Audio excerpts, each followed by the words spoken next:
तर साधारणपणे 2010, 11, 12 या दरम्यान बँकेने स्वतःहूनच ह्या संचालक मंडळींनी किंवा त्यावेळेचे जे अध्यक्ष होते यांनी संगनमताने बोगस संस्थांना कर्ज दिलेलं आणि ते पैसे सगळे राईट ऑफ करावे लागले.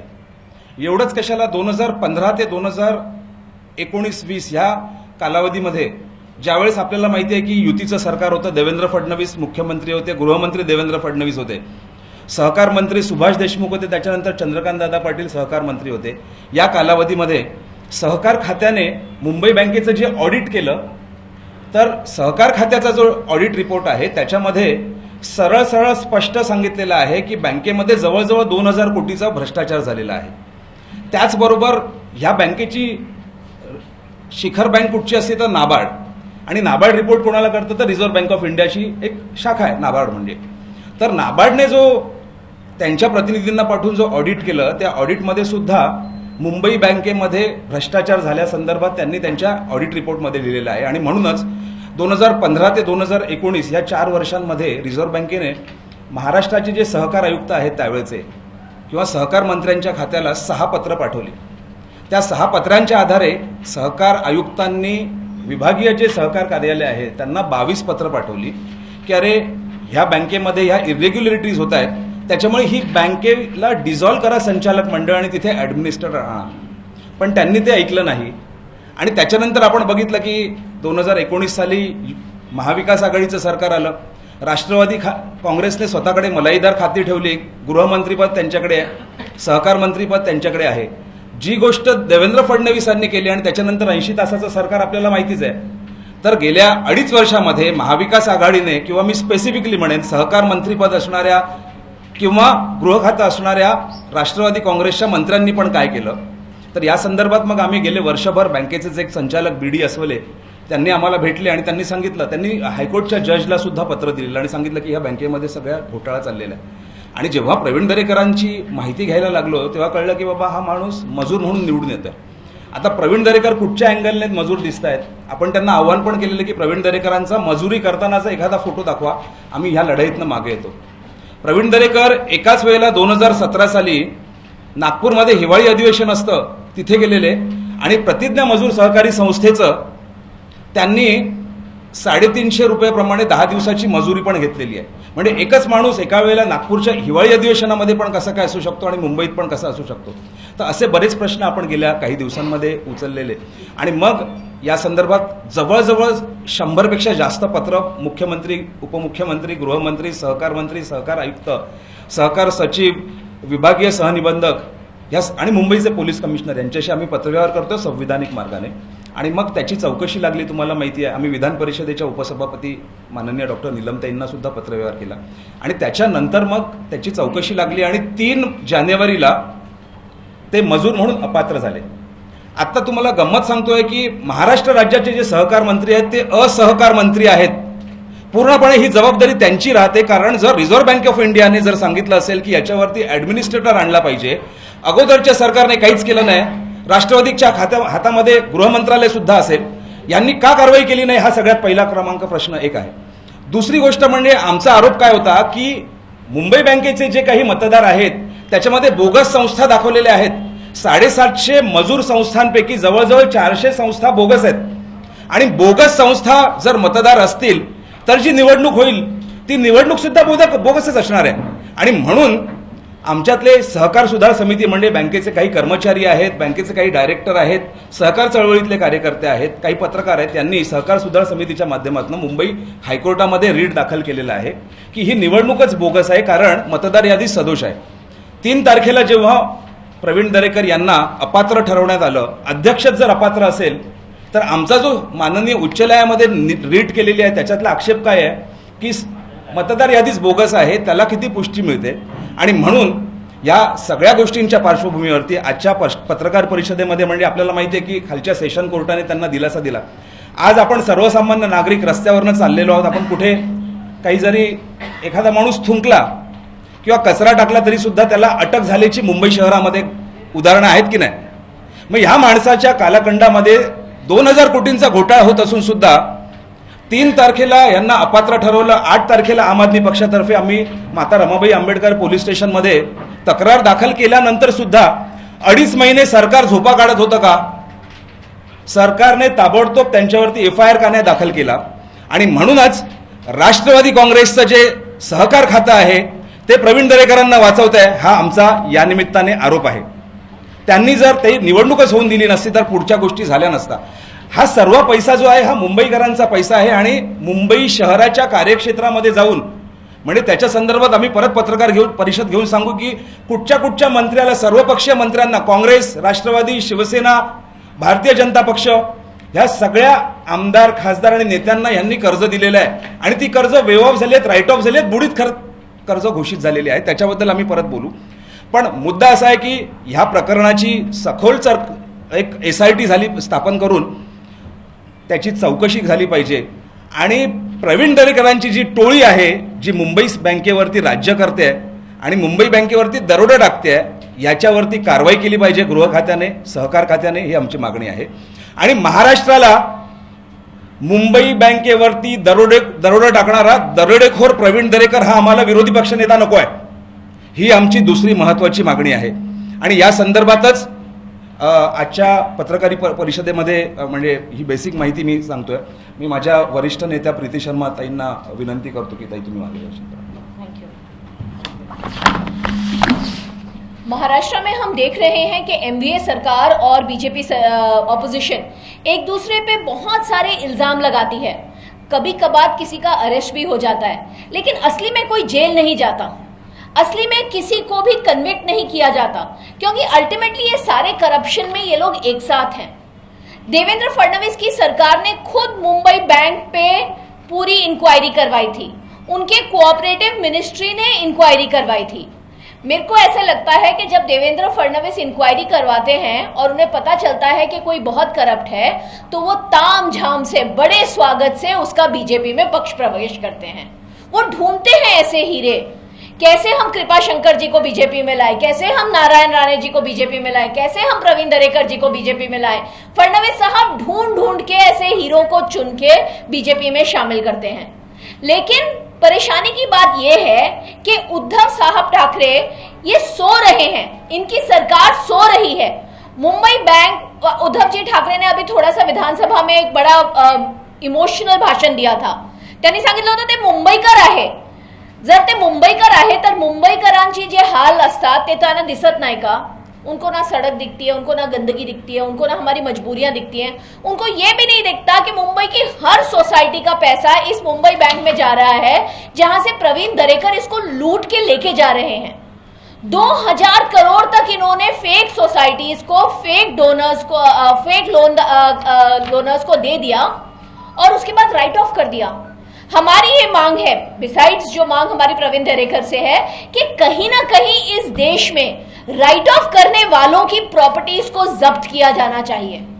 जो लोग इतने बड़े बड़े लोन दे देते हैं, जो राइट ऑफ करने पड़ते हैं, उन सारे अफसरों की, उन सारे अधिकारियों की प्रॉपर्टीज को जब्त करके वो पैसा वसूलना चाहिए. कब तक ये बैंक घोटाले चलते रहेंगे? हम अपने पैसे ईमानदारी से बैंक में जमा करते हैं, बैंक वाले सारे नालायक लोगों को ये जाके लोन दे देते हैं, वो लोन वापस नहीं आता, राइट ऑफ हो गया.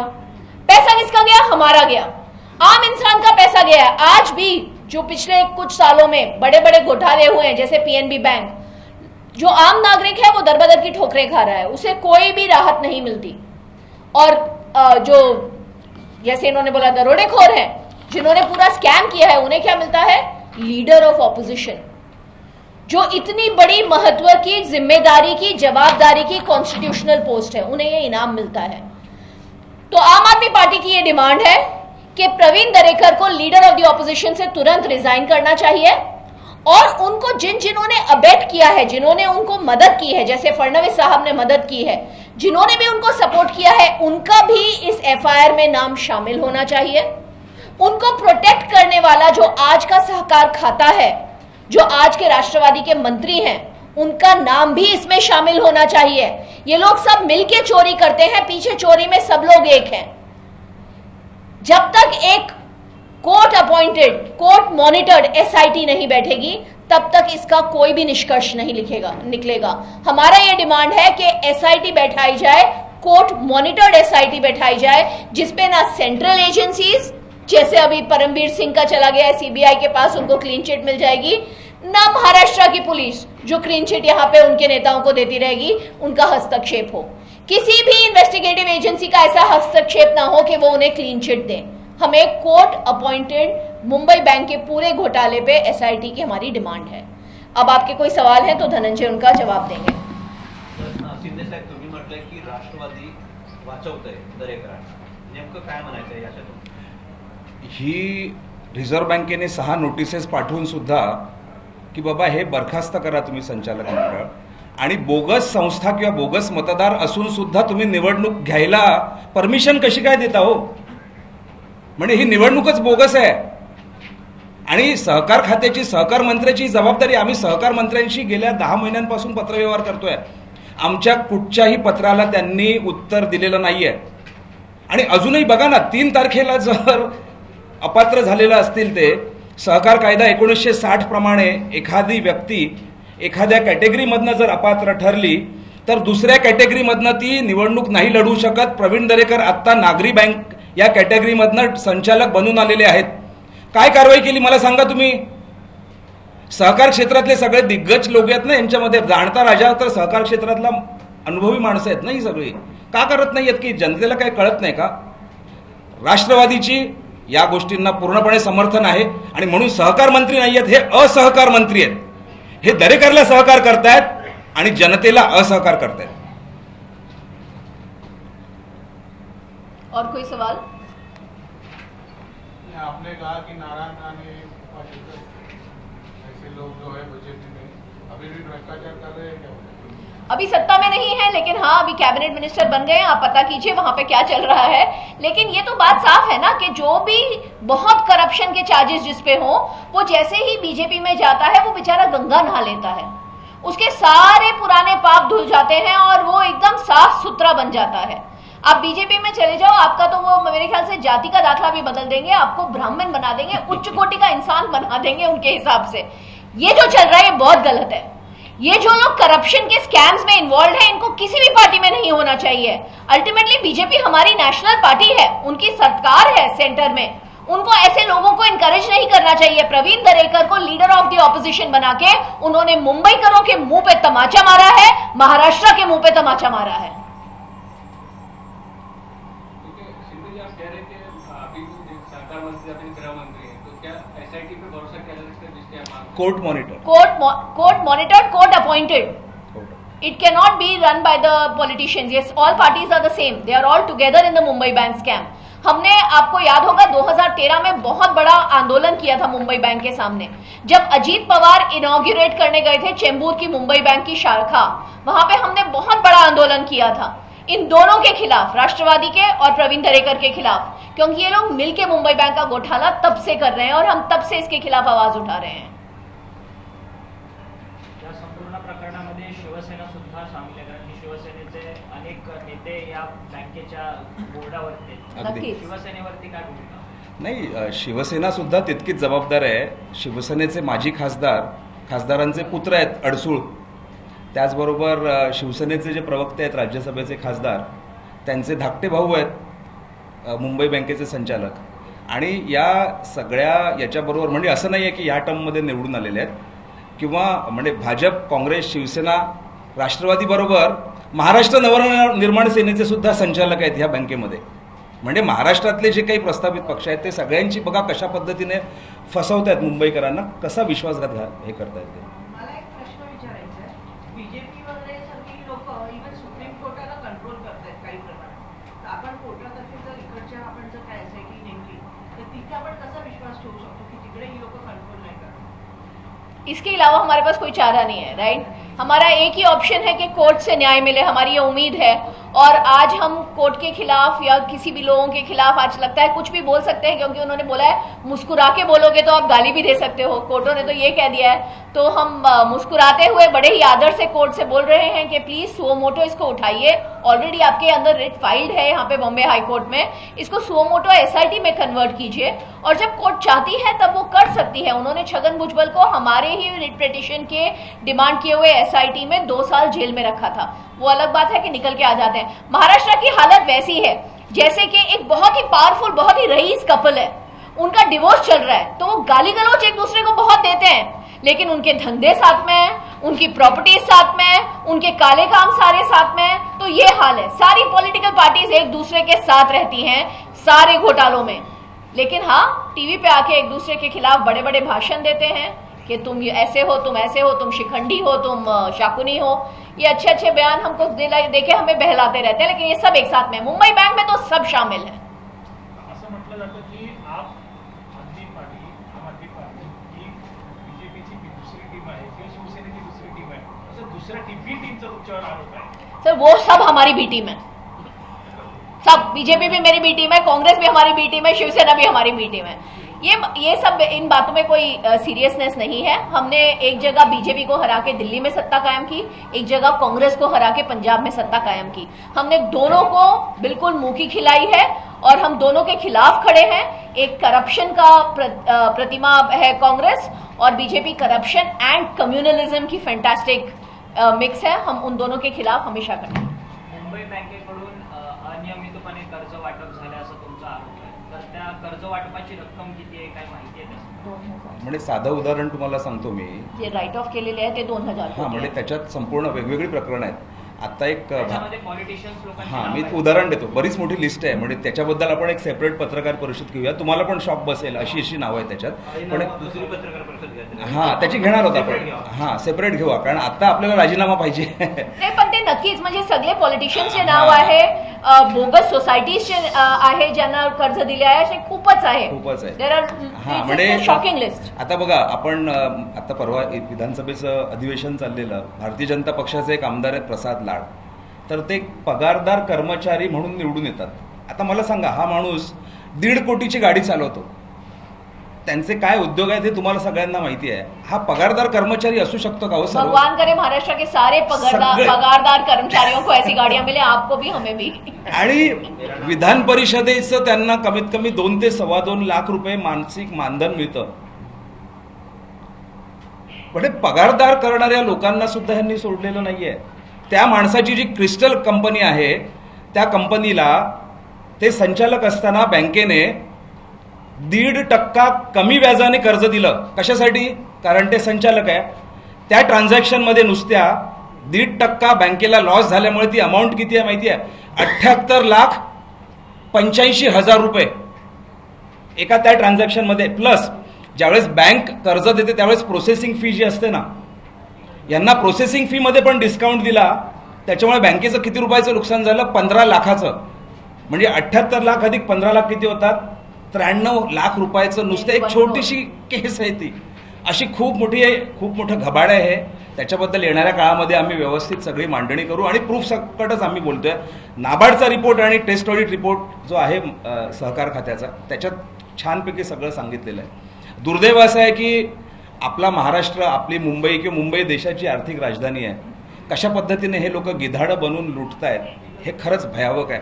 आणि म्हणून येणाऱ्या काळामध्ये आम्ही मुंबई महानगरपालिका प्रीतीजींच्या नेतृत्वाखाली लढतोय आणि इथे आम आदमी पक्ष चांगल्या पद्धतीने ह्या सगळ्या 4.5 पक्षांना चांगली टक्कर देईल आणि आम आदमी पक्ष मुंबईकरांना एक चांगलं विकल्प देईल अशी आम्हाला या निमित्ताने सांगावंसं वाटतं. 4.5 ना 4.5 अच्छी बात है. अगर संजय राउत के 2.5 लोग हो सकते हैं तो हमारे नहीं, 4.5 नहीं, पक्षी क्यों नहीं हो नहीं, सकते? ओके. दरेकरांनी हे काउन्सिलमध्ये उचललं होतं मुद्दा. येस. त्यांनी सांगितलेलं की हा जो सहकार ह्याच्यामध्ये कितीतरी लाखो लोक आहेत आणि हे सिलेक्टिव्ह टार्गेट केलं जात आहे. त्यांनी पूर्णा सहकारी बँक जे अजित पवार त्यांच्या डायरेक्टर त्यांचं नाव काढलं. त्याच्यापेक्षा कितीतरी बँकेची अशी नावं काढली आणि त्यांनी सांगितलं की माझं तर काहीच नाही आहे, माझ्याकडे फक्त टेक्निकल इश्यू आहे, पण या लोक सगळे बँक्रप्सीमध्ये गेलेले आहेत, त्यांना परत हे केलं जात आहे. कुठेतरी वाटतं की तुम्ही पण फक्त मुंबई बँकेला टार्गेट करताय. Very good question.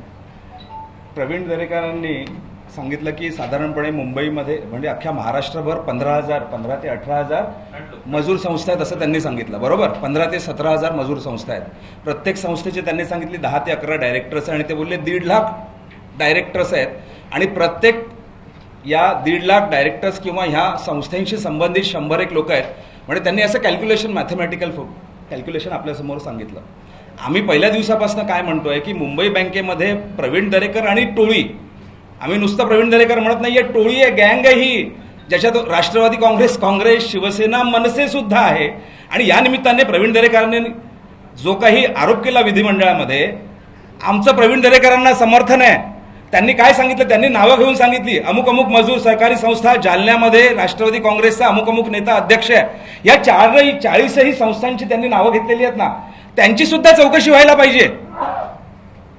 काँग्रेस राष्ट्रवादीच्या खात्यातल्या जेवढ्या काही असतील किंवा जेवढ्या सहकारी संस्था आहेत त्या सगळ्यांची चौकशी व्हायला पाहिजे, अशी आम आदमी पक्षाची भूमिका आहे. फक्त मुंबई बँक नाही, पण मुंबई बँकेमध्ये हे सगळेच आहेत, त्याच्यामुळे मुंबई बँकेची पण व्हायलाच पाहिजे.